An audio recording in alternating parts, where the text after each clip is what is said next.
தந்தை மகன் தூய ஆவியின் பேராலே ஆமேன். யோவான் எழுதிய முதல் திருமுகத்திலிருந்து வாசகம். அதிகாரம் 4, இறை வார்த்தைகள் 4. உங்களில் இருப்பவர் உலகில் இருக்கும் அந்த எதிர் கிறிஸ்துவை விட பெரியவர். இது ஆண்டவர் வழங்கும் அருள்வாக்கு. இறைவா, உமக்கு நன்றி. விண்ணையும் மண்ணையும் உண்டாக்கிய என் தேவாதி தேவனே, உமக்கு ஸ்தோத்திரம் ஸ்தோத்திரம்.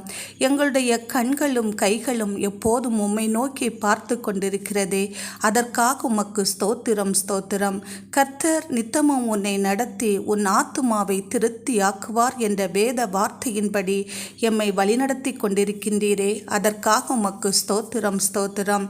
நீ நீர்ப்பாய்ச்சலான தோட்டத்தைப் போலவும் வற்றாத நீரூற்றை போலவும் இருப்பாய் என்று சொன்னீங்களே, அதற்காக உமக்கு ஸ்தோத்திரம் ஸ்தோத்திரம். எஸ்அப்பா, அவர்கள் என் மீது அன்பு கூர்ந்ததால் அவர்களை விடுவிப்பேன் என்று சொன்னீங்களே எஸ்அப்பா, அதற்காக உமக்கு ஸ்தோத்திரம் ஸ்தோத்திரம். எஸ்அப்பா எஸ்அப்பா, எங்களில் இருக்கிறவர் பெரியவர். நீர் எல்லாவற்றையும் ஆண்டு வழி நடத்துகிறவர். எங்களுக்கு தேவையான அனைத்தையும் செய்து முடித்து எங்களோடு இருந்து ஒவ்வொரு நாளும் நீர் வழிநடத்துகிற கிருபைக்காக உமக்கு நன்றி எஸ்அப்பா, நன்றி. ஆமேன்.